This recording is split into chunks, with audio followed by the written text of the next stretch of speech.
देवेंद्र फडणवीस आज सोलापूर दौऱ्यावर आहेत. अक्कलकोट, मैंदर्गी आणि दुधनी या नगर परिषदेच्या निवडणुकीच्या प्रचारासाठी त्यांनी आज अक्कलकोट येथे जाहीर सभा घेतली. या सभेत बोलताना त्यांनी अनेक मुद्द्यांना हात घातला. फडणवीसांच्या या भाषणाला अक्कलकोट वासियांनी जोरदार प्रतिसाद दिला. अक्कलकोट येथील देवेंद्र फडणवीस यांचं भाषण बघा. आज मला अतिशय आनंद आहे की श्री स्वामी समर्थांच्या नगरीमध्ये आपल्या सर्वांमध्ये मी उपस्थित आहे. खरं म्हणजे निवडणुका हा लोकशाहीचा उत्सव आहे.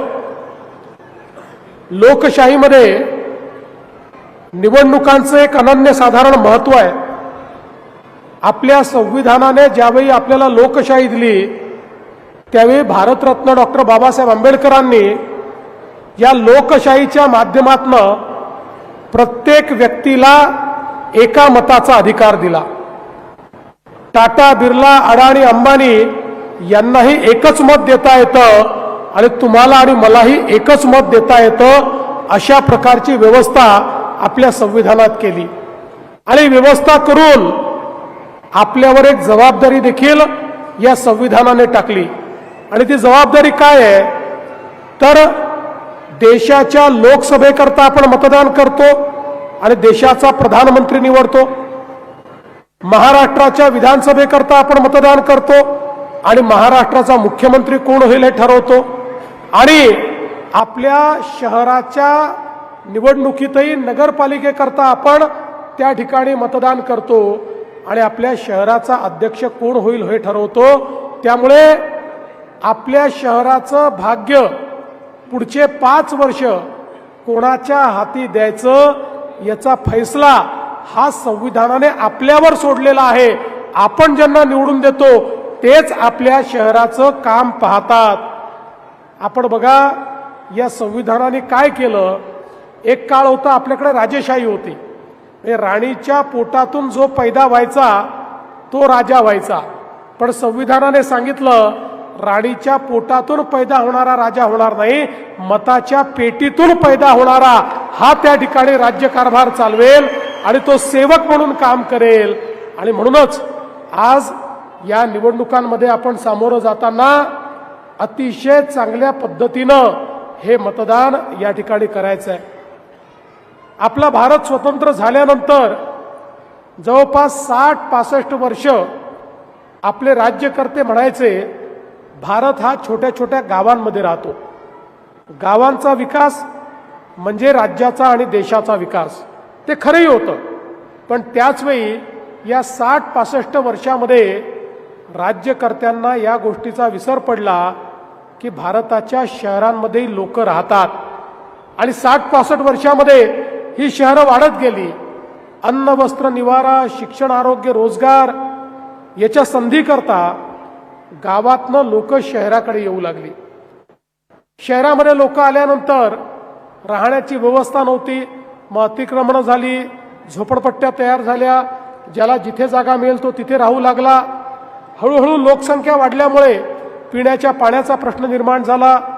त्या ठिकाणी नाल्या निघाल्या, त्या नाल्यातनं मैला व्हायला लागला. त्याच्यामुळे रोगराई, डास, मच्छर, वास अशा अनेक गोष्टींचा सामना करावा लागला. तेच घाण पाणी आपल्या विहिरींमध्ये जायला लागलं, आपल्या नाल्यांमध्ये जायला लागलं, आपल्या तलावांमध्ये जायला लागलं, आपल्या नद्यांमध्ये जायला लागलं. आपले जलस्रोत प्रदूषित झाले. ठिकठिकाणी कचऱ्याचे ढीग जमा झाले. कारण वाढलेल्या लोकसंख्येकरता जे काही नियोजन करावं लागतं ते नियोजन आणि त्या नियोजनाकरता जो निधी लागतो तो निधी हा नगरपालिकांकडे नव्हता आणि राज्य सरकार आणि केंद्र सरकारच्या योजना देखील नव्हत्या. आणि म्हणून आपली शहरं ही अतिशय खराब, बकाल अशा पद्धतीची शहरं तयार झाली. पण देशामध्ये 2014 साली माननीय मोदीजींचं सरकार आल्यानंतर मोदीजींनी पहिल्यांदा हे सांगितलं की भारत जसा गावात राहतो तसा तो शहरातही राहतो. गावांचा तर विकास करावाच लागेल पण शहरांचाही विकास करावा लागेल. कारण देशाच्या GDPच्या 65% GDP हा शहरात तयार होतो. वस्तू आणि सेवांची निर्मिती, रोजगाराची निर्मिती, शिक्षण, आरोग्याच्या व्यवस्था या सगळ्या शहरात आहे. त्यामुळे आपल्याला शहरंही चांगली करावी लागतील.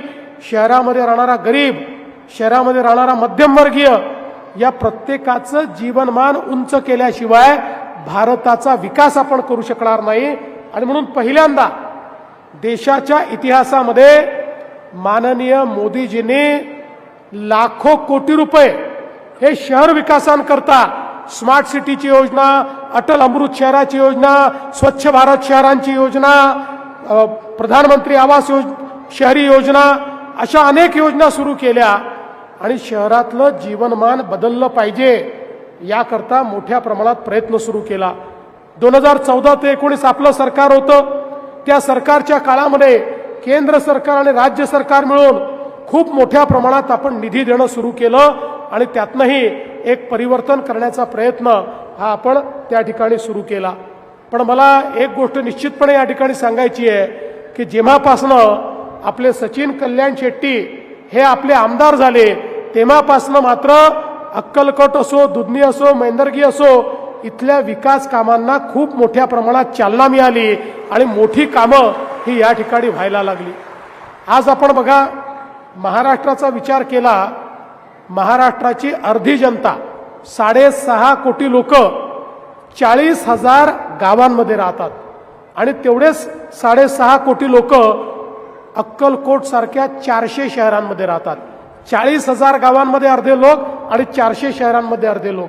या 400 शहरांमध्ये राहणाऱ्या लोकांच्या जीवनामध्ये आपल्याला परिवर्तन घडवायचं आहे. आणि म्हणूनच आपल्या सरकारने नुकताच 2 महिन्यापूर्वी एक चांगला निर्णय केला.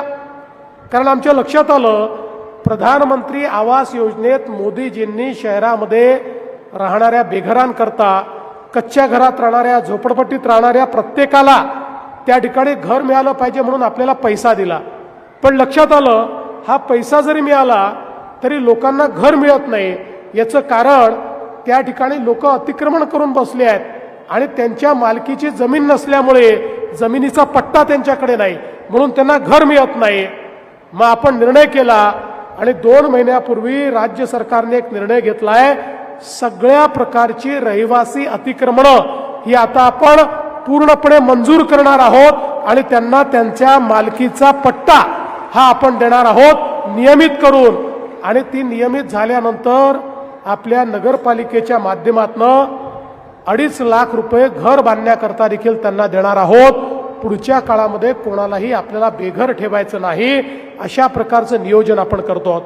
खरं म्हणजे सचिननी या भागामध्ये पिण्याच्या पाण्याची योजना असेल, भुयारी गटाराची योजना असेल, अनेक गोष्टी सुरू केल्या.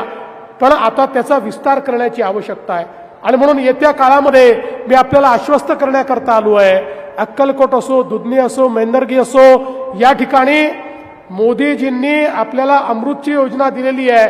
50,000 कोटी रुपये महाराष्ट्राला अमृतच्या योजनेतनं दिलेले आहेत. त्यामुळे वाढीव पाणी पुरवठा किंवा भुयारी गटाराची योजना किंवा ज्या ठिकाणी कुठे कमतरता उरली आहे त्याही ठिकाणी या योजना करण्याकरता निधीची कमतरता आपण पडू देणार नाही. मागच्या काळात सचिननी 2-3 योजनांचं भूमिपूजन ऑलरेडी केलं आहे. त्या योजना 60-70% पूर्णही झालेल्या आहेत. पण आता शहर जसं वाढत आहे तसं वाढीव योजना देखील आपल्याला तयार करावी लागणार आहे. त्यामुळे अशा प्रकारची वाढीव योजना ही देखील आपण या माध्यमातून करावी आणि शहर चांगलं करण्याचा प्रयत्न आपण करावा. मला आठवतं, इथलं बस स्टँड सचिनच्या प्रयत्नातून त्या बस स्टँडला आपण 23 कोटी रुपये दिले. 75% काम आता त्या ठिकाणी पूर्ण झालेलं आहे. आणि त्यासोबत स्वामी समर्थांचं इतकं महत्वाचं शक्तिपीठ या ठिकाणी आहे. देशभरातनं लोक येतात. त्याचा 369 कोटी रुपयाचा आराखडा आपण मंजूर केला. त्याला आता आपण निधी देतोय. पण सचिननी मला सांगितलं की आता तो आराखडा रिवाईज करण्याची आवश्यकता आहे. पुढच्या काळामध्ये 500 कोटी रुपयाचा आराखडा तयार होणार आहे. त्या आराखड्याला पूर्ण या ठिकाणी मदत आपण करणार आहोत. मागे मल्लिकार्जुन मंदिराचा देखील आपण भूमिपूजन केलं. 75% काम तिथलं देखील पूर्ण झालेलं आहे. अमृतमधनं 75 कोटी रुपये पाणी पुरवठा योजनेला आपण दिले आहेत. पुढच्या 3 महिन्यामध्ये त्याचंही काम या ठिकाणी पूर्ण होणार आहे. 114 कोटी रुपयाची रस्त्यांची कामं या ठिकाणी चाललेली आहेत. ड्रेनेजची 168 कोटी रुपयाची कामं या ठिकाणी चालली आहेत. उपजिल्हा रुग्णालयाचा प्रस्ताव आमच्याकडे आलेला आहे, तेही काम आपण पूर्ण करणार आहोत. तालुका न्यायालयाकरता 60 कोटी रुपये आपण दिले आहेत. उत्तर दक्षिण पोलीस स्टेशनला आपण त्या ठिकाणी पैसे दिलेले आहेत.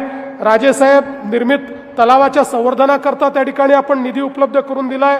आणि त्यासोबत वेगवेगळे जे आपले मार्ग आहेत त्या मार्गांच्या सुधारणेकरता जवळपास 286 कोटी रुपये हे आपण दिलेले आहेत. देगाव एक्सप्रेस कॅनलला 350 कोटी रुपये आपण दिलेले आहेत.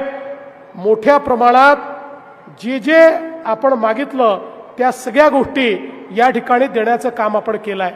पण तरी देखील मी आज आपल्याला हेच आश्वस्त करण्याकरता आलो आहे की या निवडणुकीमध्ये या तीनही शहरांमध्ये तुम्ही भारतीय जनता पक्षाची सत्ता आणल्यानंतर या तिन्ही शहरांना मी काही कमी पडू देणार नाही. इतक्या मोठ्या प्रमाणात आपण निधी देऊ. आपल्याला हे सगळं शहर जे आहे हे उत्तम करायचं आहे. चांगले रस्ते, चांगली उद्यानं, चांगली मैदानं, या ठिकाणी भुयारी गटर, या ठिकाणी प्रत्येक घरात नळातनं पाणी, या सगळ्या गोष्टी आपल्याला करण्याकरता एक उपकरण म्हणून या ज्या आपल्या नगरपालिका आहेत त्या नगरपालिकांचा उपयोग हा आपल्याला करायचा आहे. खरं म्हणजे आपल्याला माहिती आहे की येत्या काळामध्ये अनेक गोष्टी आपण करणार आहोत. दुधनीमध्ये तर आता बऱ्याच काळानंतर ही निवडणूक होते आणि मला विश्वास आहे, कारण मागच्या वेळी मला असं वाटतं आपल्याला तिथे बहुमत मिळालं होतं, पण नगराध्यक्ष फक्त आपले नाही, नगराध्यक्ष होता आपलं बहुमत नव्हतं. नगराध्यक्ष आपले होते, बहुमत आपलं नव्हतं. त्यामुळे काम करताना अडचण झाली. त्यामुळे आता दुधनीच्या लोकांना माझी विनंती आहे, नगराध्यक्षही द्या आणि पूर्ण बहुमतही द्या. मग दुधनी आम्ही पूर्णपणे बदलवतो.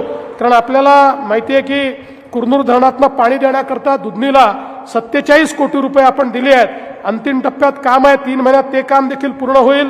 उडान पुलाकरता देखील केंद्र सरकारच्या माध्यमातून 100 कोटी दिले आहेत. रेल्वे स्टेशन करता 50 कोटी, असे अनेक, म्हणजे मी सगळं सांगत बसलो तर भरपूर वेळ या ठिकाणी जाईल. मैंदर्गीमध्ये पहिल्यांदाच आपण आपल्या चिन्हावर त्या ठिकाणी निवडणूक लढतो आहोत. आणि मला हे माहिती आहे की तसं मागच्या वेळेस लढलो होतो, याही वेळेस आपण लढतो आहोत. आणि जवळपास तिथे पाणी पुरवठ्याकरता 27 कोटी रुपये हे आपण दिलेले आहेत. माझी आपल्या सर्वांना विनंती आहे की या निवडणुकीच्या निमित्ताने एक सकारात्मक अजेंडा घेऊन आम्ही आपल्यामध्ये आलो आहोत. मी बघा माझ्या भाषणामध्ये कोणावर टीका करत नाही, कुठल्या पक्षाला उणंदुणं बोलत नाही, कुठल्या उमेदवाराला उणंदुणं बोलत नाही. कारण अशा प्रकारे उणंदुणं बोलण्याची वेळ त्यांच्यावर असते ज्यांच्याकडे काही कार्यक्रम नसतो. माझ्याकडे विकासाचा कार्यक्रम आहे. भारतीय जनता पार्टीकडे एक विकासाची ब्ल्यूप्रिंट आहे. शहरं कशी बदलली पाहिजेत या संदर्भात आपल्याकडे एक विचार आहे. आणि ती शहरं बदलायची असतील तर जसं मी सांगितलं, लाखो कोटी रुपये मोदीजींच्या माध्यमातनं आणि भाजपच्या सरकारच्या माध्यमातनं आपल्यापर्यंत येणार. पण त्या ठिकाणी जर नगरपालिकेमध्ये भाजपचा अध्यक्ष नसेल तर त्या ठिकाणी त्या पैशाचं काय होईल हे आपण सांगू शकत नाही. कदाचित त्या ठिकाणी हे पैसे मुरले जातील आणि तुमची विकास कामं तुमच्यापर्यंत पोहोचणार नाही. पण भाजपचे अध्यक्ष असले तर ते चांगलंच काम करतील, पण एखाद वेळेस चूक केली तर त्यांचा कान धरायचा अधिकार आम्हाला असेल आणि त्यांचे कान धरून त्यांच्याकडनं योग्य काम हे मी असेल, पालकमंत्री असतील, आमदार असतील, आम्ही मिळून करून घेऊ. आणि म्हणूनच आपल्याला माझी विनंती आहे, येत्या निवडणुकीमध्ये आपण कमळाचं बटन दाबून अध्यक्ष आणि संपूर्ण नगरसेवक हे निवडून आणा. आपल्या शहराच्या परिवर्तनाकरता, आपल्या शहराला आधुनिक बनवण्याकरता आपण सगळे लक्ष घाला. आपल्याला कल्पना आहे, आम्ही दिलेली आश्वासनं पूर्ण करणारे लोक आहोत, कधी पळून जात नाही. ज्यावेळी आपल्या आशीर्वादाने मागच्या 23 नोव्हेंबरला 232 जागा आपल्या आल्या आणि एक अभूतपूर्व अशा प्रकारचं मॅन्डेट मिळालं, त्यानंतर लोक म्हणायला लागले आता या बीजेपी वाल्यांच्या इतक्या सीटा आल्या की आता हे लाडकी बहीण योजना बंद करणार. 1 वर्ष झालं लाडकी बहीण योजना बंद झाली नाही. आणि माझ्या लाडक्या बहिणींना या ठिकाणी सांगतो, जोपर्यंत तुमचा देवा भाऊ मुख्यमंत्री आहे तोपर्यंत काहीही झालं तरी लाडकी बहीण योजना बंद होणार नाही. पण त्याच वेळी मी मिलन कल्याण शेट्टी, अंजली ताई आणि अतुल भाऊ तुमच्यावर एक जबाबदारी या ठिकाणी टाकतोय की आता आमच्या लाडक्या बहिणींना केवळ लाडकी बहीण ठेवायचं नाहीये, आमच्या लाडक्या बहिणींना लखपती दीदी आता आपल्याला बनवायचं आहे. गेल्या 1.5 वर्षामध्ये 50 लाख लाडक्या बहिणी लखपती दीदी झाल्या. म्हणजे ज्या दरवर्षी 1 लाख रुपयापेक्षा जास्त पैसा स्वतःच्या भरोशावर कमवतात, अशा 50 लाख आम्ही केले आहेत. पुढच्या वर्षीपर्यंत 1 कोटी लाडक्या बहिणींना आम्ही लखपती दीदी बनवणार आहोत. आणि म्हणून या तिन्ही नगराध्यक्षांवर या ठिकाणी जबाबदारी टाकतोय. ते निवडून आल्याबरोबर त्यांनी लखपती दीदीचा कार्यक्रम हातामध्ये घ्यायचा आहे आणि माझ्या सगळ्या लाडक्या बहिणींना त्या ठिकाणी लखपती दीदी करून त्यांच्या माध्यमातून मोठं परिवर्तन घडवायचं आहे. बंधू भगिनींनो, या सोलापूर जिल्ह्यामध्ये शेतकऱ्यावर मोठं संकट आलं, आम्ही मागे राहिलो नाही. आमच्या पालकमंत्र्यांच्या नेतृत्वात मोठं काम त्या ठिकाणी केलं. शेतकऱ्यांना अभूतपूर्व अशा प्रकारची मदत केली. ज्या ज्या ठिकाणी आवश्यकता आहे त्या त्या ठिकाणी तुमच्या पाठीशी उभे राहणारे आम्ही लोक आहोत. आणि म्हणूनच तुमचा आशीर्वाद हा सातत्याने आमच्या पाठीशी असला पाहिजे. मी शेवटी जाता जाता तुम्हाला एवढीच विनंती करतो, 2 तारखेला कमळाची चिंता तुम्ही करा, त्यानंतर 5 वर्ष तुमची चिंता आम्ही करू, हा विश्वास तुम्हाला देतो आणि माझं बोलणं संपवतो. धन्यवाद. जय हिंद, जय महाराष्ट्र.